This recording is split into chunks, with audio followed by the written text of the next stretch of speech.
오늘도 행복하세요. 오자유성의 연상 목사입니다. 오늘은 누가복음 4장 31절로 41절에 있는 말씀을 중심으로 해서 권세 있는 말씀의 사역자들이 되자 하는 제목으로 잠시 은혜를 나누고자 합니다.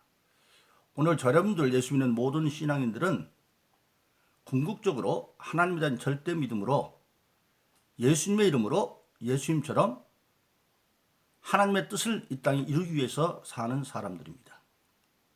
그래서 사도신경은 그 하나님의 절대 믿음에 대해서 이렇게 고백하죠. 전능하사 천지를 만드신 하나님 아버지를 내가 믿사오며. 그렇습니다. 전능하셔서 천지를 홀로 만드신 하나님에 대한 믿음이 없으면 사도신경 그 다음은 다 믿어질 수가 없습니다. 왜? 예수님이 성령으로 잉태해서 태어났다. 전능하신 하나님이 믿어지지 않는데 어떻게 예수님이 남자 없이 여자에서 성령으로 태어나게 믿어지겠어요? 그러나 하나님이 전능하를 믿으면 처음 하나님이 인간을 만들 때 남자도 여자도 없어도 만들었는데 하나님 필요하시면 악한 일이 아니라 얼마든지 할 수 있다는 믿음이 있으면 예수님이 성령으로 잉태해서 태어난 것을 여자로 태어난 것을 믿어지게 되어지고, 그리고 그 예수님이 십자가에 못 박혀 빌라도의 고난으로 돌아가셨는데 그 살리신 하나님의 능력이 믿어지고, 그리고 그 예수님이 지금 하나님 보좌 우편에 계시다가 마침내는 심판주로 오실 거 믿어지고, 그래서 그런 믿음이 믿어지면 내가 성령을 믿사오며, 지금 우리 신앙시대는 교회시대 성령시대죠. 성령을 믿는 자는 그 성령 안에서 서로 하나님의 공인들이 서로 교통하고, 매일매일 우리가 잘못한 것들은 요한 1장 9절에 있는 것처럼 그는 미필사 자기를 자백하면 모든 일을 사실은 회개함으로 죄사함을 얻고 몸이 다시 영원히 살 수 있는 것을 믿게 되어지는 것입니다. 바로 그렇습니다. 성령을 믿는 자들에게는 바로 하나님의 절대 믿음을 하면 성령 은혜를 받는 거죠. 성령을 선물로 받습니다. 그래서 사도행전 2장 38절은 너희가 각각 회개하여 예수 이름으로 세례를 받고 죄사함을 얻으라 그리하면 성령을 선물로 주시리라. 하나님에 대한 절대 믿음을 가지고 사도신경처럼 신앙을 고백하는 자들에게는 예수 이름으로 죄사함을 얻고 성령을 선물로 받게 되어지고, 성령을 받으면 이제 우리는 영적 신분이 달라져서 빌립보서 3장 20절에 있는 것처럼 하늘의 시민이 되어지고, 하늘의 시민이 되어진다는 이제 하늘의 시민으로서 마땅히 감당할 일들이 주어집니다. 그래서 그 일을 감당하기 위해서 하나님은 하나님의 선한 뜻이 뭔지 알게 하기 위해서 성령을 주셨으니까, 그 성령은 고린도서 2장 10절로 11절에 보면 성령은 하나님의 속사정까지 통달하고 하나님의 영이기 때문에 안다는다. 그리고 그 하나님의 속사정을 안 자가 이제는 하나님의 뜻을 이 땅에 이루어가는데, 성령은 바로 하나님의 뜻을 알게 하는 전지한 능력뿐만 아니라 그 성령 또한 전능하신 능력이기 때문에 스가랴서 4장 6절 1절에 말한 것처럼 힘으로 능으로 안 되지만 하나님이 신으로 됩니다. 즉 인간의 어떤 힘과 능력으로도 이길 수 없는 악한 마귀의 세력이 있는데 성령으로는 그걸 이길 수 있다. 그래서 이제 우리가 예수 믿고 성령 받으면 우리는 하나님 뜻을 알게 되어지고, 그리고 하나님 뜻을 이룰 수 있는 능력을 성령으로 보증받게 되어서 그런 자들에게는 하나님이 구체적으로, 일에는 바로 구체적인 직임이 있지 않습니까? 그래서 고린도서 12장 4절로 11절은 그렇게 말하고 있습니다. 뭐라고 말하고 있습니까? 은사는 여럿이나 성령은 같고 직임은 여럿이나 주는 것 같으며 사람 가운데 역사는 여럿이나 역사하시는 하나님 한 분이십니다. 4절로 6절에서 그렇게 말하는 겁니다. 즉 보면 이 세상에 사람 역사가 많이 있는 것 같지만 사실은 역사의 주관자는 하나님 한 분이시고, 그 하나님의 역사에 동참한 하나님의 백성들에게 각자의 자기 직임이 주어집니다. 예수님이 지금 마태복음 16장에서 신앙고하는 제자들에게 아무든지 나를 따르는 자기 십자가를 지고 나를 쫓을 것이다. 예수님에게 아버지가 하나님 주신 그 예수님의 십자가 있듯이 예수님이 우리에게 하나님의 백성된 자가 무엇을 해야 될까를 각자 맡기는데 그것이 바로 자기 십자가입니다. 그 자기 십자가를 지고 예수님을 쫓아라. 그래서 직임은 여럿이나 주는 것 같으며, 근데 그 하나님 주신 그 직임을 예수님도 받아서 감당하려면 스가랴서 4장 6절에 말한 것처럼 힘으로 능으로 안 되니까, 왜? 마귀가 방해하니까 마귀를 이길 수 있는 능력이 사람이 되어야 되니까 성령을 선물로 주었고, 그 성령에는 군수기 12장 7절로 10절까지는 필요한 은사들이 9가지가 있다. 지혜의 은사도 있고, 지식의 은사도 있고, 믿음의 은사도 있고, 권능의 은사도 있고, 예언의 은사도 있고, 영분별의 은사도 있고, 병 고치는 은사도 있고, 방언에서 방언 통역의 은사, 그런 성령의 은사를 따라서 직임을 감당할 수 있다, 그렇게 말씀하고 있습니다. 그래서 그 직임을 감당할 때 어디까지 감당하느냐? 예수 이름으로 기도함으로 예수님처럼 감당할 수 있다. 그래서 일찍이 예수님은 요한복음 14장 12절 14절에서 말씀하셨습니다. 내가 진실로 진실로 너희에게 이르노니 나를 믿는 자는 내가 하는 일을 너희도 할 것이요 나보다 더 큰 일을 이는 내가 아버지께 갑니다. 너희가 내 이름으로 무엇을 구하든지 내가 시행하리니 이는 아들의 이름 예수 이름으로 아버지를 영화롭게 하십니다. 너희가 무엇이든지 내가 기도하면 내가 시행하리라. 그렇게 약속했습니다. 바로 그렇습니다. 언제 그렇게 해주느냐? 예수님이 아버지께 간데 언제입니까? 십자가 못 박혀서 죄 대속의 사람들을 다 마치고 부활하셔서 땅에 40일 계시다가 지금 하나님 보좌 앞에 가 계시죠. 즉 그리고 열흘 만에 제자들이 오시는 마가다락방에 성령을 받게 되죠. 즉 교회 시대가 되어지면 예수님이 하는 거 모두 할 뿐만 아니라 더 큰 일을 한다. 더 큰 일은 뭡니까? 궁극적으로 우리가 하나님을 하는 일은 일찍이 예수님이 요한복음 20장 19절로 20절에서 말씀하셨죠. 예수님이 부활하신 안식 후 첫날 저녁 때가 되었는데 제자들이 겁나가지고 문을 꽁꽁 잠그고 있습니다. 거기 예수님이 쑥 들어갔습니다. 이제는 초월자가 되었기 때문에 문 잠궈도 들어가지요. 그래서 너에게 평안이 있을지어다. 근데 제자들이 처음 모르고 뻥 뜨고 있으니까 못 박힌 손과 옆구리를 보이면서 너에게 평안이 있을지어다. 제자들이 기뻐하니까 그때 말하죠. 아버지가 나를 보는 것 같이 나도 너희를 보낸다. 우리의 궁극적인 신앙의 사명은 궁극적으로 번영을 받는 자입니다. 마태복음 11장 28절에서 수고하고 무거운 다 불러들였지만 마지막에 마태복음 28장에서는 너는 가서 모든 곳으로 제자를 삼아 가라고 말하는 겁니다. 그래서 번영을 받은 자. 그래서 우리는 번영을 받은 자로 더 큰 일도 하는데 어떻게 더 큰 일을 하느냐? 내 이름으로 기도함으로, 예수님으로 기도함으로. 그래서 예수님처럼 우리도 예수 이름으로 기도함으로 하나님의 기쁜 뜻을 등이 다 감당해서 예수님이 십자가상에서 마지막에 내가 다 이뤘다고 선언한 것처럼 우리도 내 십자가를 지고 다 할 수 있다고 하는 사실입니다. 그래서 에베소 4장 13절은 이렇게 말씀하고 있습니다. 우리가 다 하나님의 아들을 믿는 것과 아들과 하나 되어서 온전한 사람을 이루어 그리스도의 장성한 분량에 충만한 것에 이르리니, 즉 우리 모든 신앙이 궁극적으로는 과정이 있지만 그리스도의 충만한 분량까지 이룰 수가 있다. 예수님처럼 분량이 이룰 수가 있다. 그래서 예수님을 할 수 있다고 말하는 겁니다. 바로 그렇습니다. 근데 오늘 본문의 말씀에 보면 그 예수님이 공생에 대해서 말하고 있습니다. 오늘 본문의 말씀 누가복음 4장 41절에 보니까 예수님이 전하는 복음은 이때까지 전했던 서기관이나 바리새인들 보고 다르더라. 서기관과 바리새인들이 전하는 복음은 그냥 그걸로 끝나고 말았어요. 그런데 예수님 말씀은 권세 있는 복음이 되어졌다. 그래서 누가복음 4장 34절에 보면 가버나움에서 예수님이 전할 때에 거기 앉아서 복음을 듣는 사람들 가운데 몰랐는데 귀신 잠복된 귀신이 소리지고 나가면서 나는 하나님의 아들이니 당신을 안다.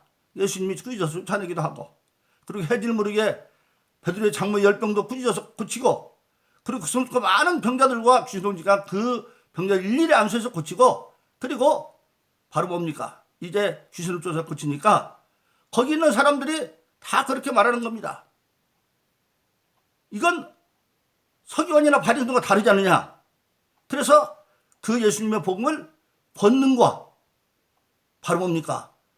권세가 있는 귀신을 명하니까 나가더라. 그래서 마가복음의 1장에 보면 그 예수님의 교훈은 그 당시의 서기관이나 바리새인들과 차별해서 권세 있는 세교훈, 그렇게 말씀하고 있습니다. 바로 그렇습니다. 예수님께서 이 땅에 오시기 전까지 구약성경 말라기 선지자 이후에 세례요한까지 400여 년 동안이 영적 암흑시대라고 말합니다. 말라기 선지자가 주전 420년에서 397년까지 활동을 했으니까 세례요한이 예수님보다 6개월 먼저 태어났으니까 한 400년 영적 암흑기입니다. 그 영적 암흑기에 이스라엘은 어떻게 되어졌느냐?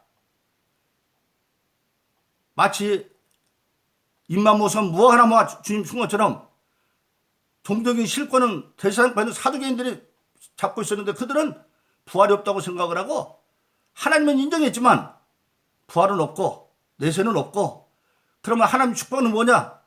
현세에서 금세에서 잘 먹고 잘 입고 잘 살고 권리 있으면 그것이 축복이라고 알았어요. 그럼 나중에 예수님께서 책망하니까 부활에 대해서 얘기니까 그들이 나와서 그러잖아요. 만일 부활이 있으면 어떤 집 아들이 7이 있는데 어떤 집이 그 시집을 갔어.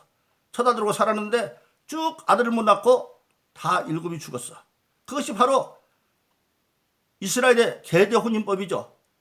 어떤 여자가 한 집에 장남하고 결혼을 했는데 자녀가 없이 죽으면 그 다음 시동생이 형수가 살아서 자식을 낳게 해줘서 이어져야 되는데 그렇게 7까지 다 죽었다.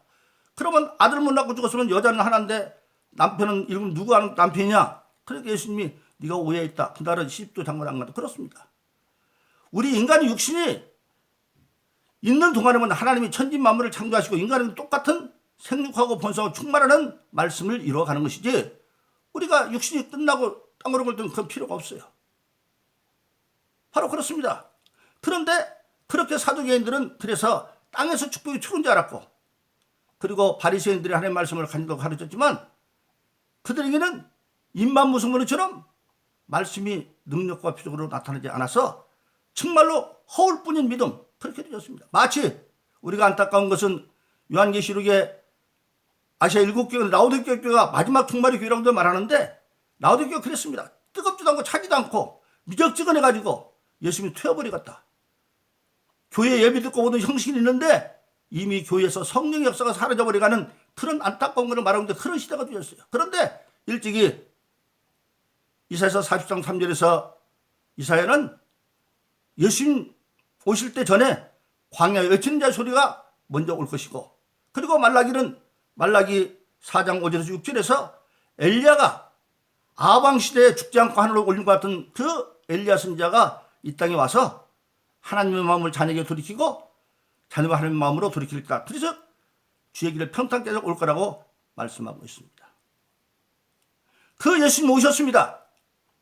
그 예수님 오셔서 지금 복음을 사역을 전하는데 바로 오늘 본문의 말씀에 보면 36절에 그렇게 말했습니다. 다 놀라 서로 말하여 가로되 이 어떠한 말씀인고 권세와 능력으로 귀신을 명하니 나가는도다 하였더라. 즉 바리새인들하고 틀려요. 귀신이 나가고 열병을 수지니까 낫고 각종 병든 자를 고치고 그래서 예수님은 권세 있는 복음이다 그렇게 말씀하고 있는 것입니다. 그런데 바로 그 예수님의 예언은 그것은 예수님 하는 것이 아니라 장차 믿는 모든 자 한다고 말씀했습니다. 조금 전에 말씀드린 것처럼 요한복음 10장 11, 14절에서 나를 믿는 자는 내가 하는 일도 한다고 말씀하셨습니다. 더 큰 일을 한다고 말씀하셨습니다. 그리고 에베소 4장 13절은 다시 말씀을 드리지만은 우리가 그리스도의 장상분량에 충만하게 이룰 수 있다고 말씀을 하고 계십니다. 바로 그렇습니다. 그래서 예수님은 마가복음 16장 15절로 20절에 보면 이제 예수님께서 십자가에 대속의 삶을 가지고 부활해서 40일 동안 계시다가 하늘에 승천하시면서 예수님이 명령하십니다. 너희는 온천에 다니면서 만민에게 복음을 전파하라. 믿고 세례를 받는 자는 구원을 받을 것이요 믿지 않는 자는 정죄를 받을 것이다. 만민에게 가서 복음을 전파하라. 믿고 세례 받으면 구원받고 그렇지 않으면 정죄를 받을 것이다. 그런데 그때 믿는 자들에게 표적이 있다는 어떤 표현이냐? 믿는 자들은 네가 내 이름으로 귀신을 내쫓고 세방언을 말하고 뱀을 짚고 독을 세례를 받지 않냐고 병든 손이 나으리라 5가지 표적을 말하는데 제자리에 가서 전파할 때 나타난 표적으로 말씀을 확실히 증거했다 그렇게 말씀하고 있습니다. 바로 그렇습니다. 바로 예수님 나타난 그 권능이 믿는 자에게 나가서 사역할 때 나타난다고 말씀하고 있습니다. 근데 사도행전 1장 8절은 뭐라고 합니까? 너희가 성령을 받으면 권능을 받고 예루살렘과 유다와 사마리아 땅까지 이르러 내 증인이 될 것이다 그렇게 말하고 있는 것입니다. 바로 그렇습니다. 우리 모든 믿는 자의 궁극적인 사명은 하나님의 뜻이 땅에 이루기를 원하는데 그것은 보냄받은 자의 삶을 사는 겁니다. 예수님께서 일찍이 요한복음 20장 19절로 20절에 말씀하셨죠. 부활하신 안식구 첫날 제들이 벌벌 떨고 문 잠그고 있는데 거기 쑥 들어가서 평안을 말해도 아직 못 믿으니까 못 바뀐 손과 옆길을 보이면서 다시 말하면 평안을 받으라 쟤들 기뻐하니까 그때 말하죠. 아버지가 나를 보내 나도 너희를 보낸다. 사도라고 하는 말은 그 보냄을 받은 자입니다. 그래서 우리 예수 믿는 모든 자들은 다 사실은 말씀의 사도입니다. 사도행 1장 8장 우리 다 예수 믿으면 성령 받았잖아요. 성령을 받으면 권능을 받고 예루살렘과 유다와 사마리아 땅끝에 내 증인이 되리라. 예루살렘 내가 사는 삶의 근거지 가까운 곳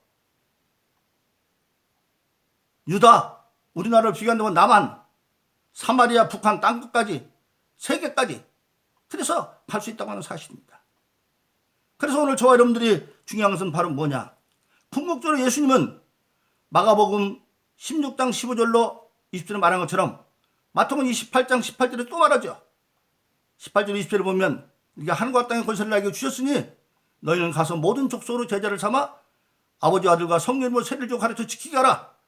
내가 세상 끝날 때 너와 함께 할 것이다. 그렇게 말씀하고 있습니다. 바로 그렇습니다. 그럼 오늘 저와 여러분들은 예수 믿고 성령 받았고 이제는 정말 예수님의 증인의 능력을 받았습니다. 그렇기 때문에 우리는 누구든지 간에 주의 종들뿐만 아니라 자기가 허락하는 자기 십자가 한도 내에서 모든 믿는 자에게 전도의 사명은 공통된 겁니다. 목사님들만 전하는 게 아니죠. 예루살렘에서 내가 사는 삶의 변두리에서 가까운 이웃이나 친척들이나 가족들에게 그리고 유다 땅 우리나라 내가 갈 수 있는 지역 남한 지역 같은데 그리고 사마리아 북한 같은데 땅끝까지 각자 자기 십자가를 지고 복음을 전할 수 있다고 하는 사실입니다. 그 복음을 전할 때에 믿는 자들의 표적을 통해서 마치 예수님께서 복음을 전할 때에 귀신 소리 지르고 나가고 그리고 바로 뭡니까 열병을 구지어 쫓아내고 각종 귀신과 병근자를 고치는 것처럼 그래서 권세는 성경으로 말한 것처럼 우리를 또 예수 이름으로 예수처럼 기도함으로 그 권세 있는 말씀의 사역을 감당할 수 있는 의무와 책임이 주어져 있다고 하는 사실입니다. 그러므로 저와 여러분들은 하나님에 대한 절대 믿음으로 전능하사 천지로부터 하나님 아들 내가 믿사오며 가도 우리 주 예수 그리스도를 믿사오니 이는 정령 타서 동료 마리아 나시고 본디오비라 피나오사 십자가 뽑으시고 장사한 지 사흘 만에 죽는데 살아서 하늘에 오르사 전능하신 하나님 보좌 앞에는 저리서 산자와 주자를 심판하러 오시라. 성령을 믿사옵니다. 우리가 성령을 믿는 성령 받은 자로서 서로 공의가 교통하고 회개함으로 모든 죄를 사함받고 몸 영원히 사는 걸 믿는 가운데 우리가 맡겨진 권세 있는 말씀의 사역자의 사명을 잘 감당함으로 하나님 앞에 설 때 착하고 인정받는 그런 축복과 승리에서 살기를 예수 이름으로 축원합니다. 오늘도 행복하세요. 자유세상의 윤상 목사였습니다. 감사합니다.